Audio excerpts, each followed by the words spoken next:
सरकार ने पिछले महीने 59 चाइनीज ऐप्स को बैन कर दिया था, लेकिन वो एक टेम्परेरी बैन था और हमेशा के लिए नहीं था। इन सभी ऐप्स को उम्मीद थी और अभी भी है कि देर सवेर फिर से वापस आ जाएंगे, क्योंकि इनमें से कई ऐप्स गवर्नमेंट के इस बैन के अगेंस्ट कोर्ट जाने की तैयारी कर रहे थे। लेकिन अब लगता है कि इन चाइनीज ऐप्स को यहाँ पर एक और बड़ा झटका लगने वाला है, क्योंकि अब सरकार इनके जल्द वापसी के सभी दरवाजे बंद कर देना चाहती है।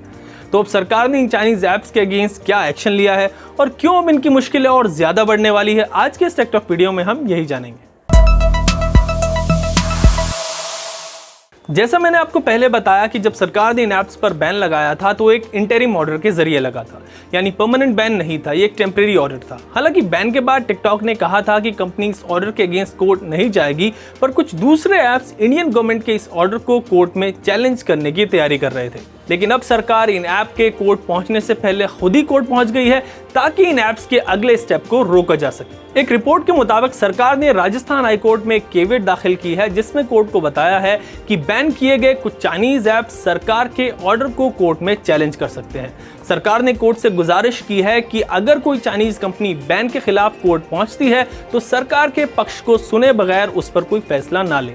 इसका सीधा सीधा मतलब यह है कि इस बार सरकार इन ऐप्स को लेकर काफी सख्त है, यानी जैसा पहले होता आया है कि ऐप्स पर बैन लगा और फिर अगले कुछ दिनों बाद हट गया, इस बार बिल्कुल ऐसा नहीं होने वाला है। चलिए अब जानते हैं कि इस पर साइबर लॉ एक्सपर्ट्स की क्या राय है। केंद्र सरकार ने राजस्थान हाई कोर्ट में एक केवियट पिटीशन दाखिल कर दी है। इसका सीधा साधा मतलब यह है कि सरकार उम्मीद कर रही है कि वो जो चाइनीज कंपनीज हैं जिनके ऐप्स 59 ऐप्स सरकार ने ब्लॉक किए थे, वो कहीं ना कहीं इससे नाखुश होकर इसके ऊपर कानूनी चुनौती प्रेफर करेंगी। और ये केवियट पिटीशन सिर्फ इतना कहता है कि साहब जब कभी ये इस तरह की पिटीशंस आएंगी या चैलेंजेस आएंगे तो आप सरकार के वकीलों को सुने बगैर कुछ फैसला मत लीजिएगा। बेसिकली ये प्रिवेंटिव एक्शन है। कोशिश की जा रही है कि सरकार इंश्योर करना चाहती है कि कोई ऐसा अदालत से ऑर्डर ना आ जाए जब तक कि सरकार को पूरी तरीके से सुना ना जाए।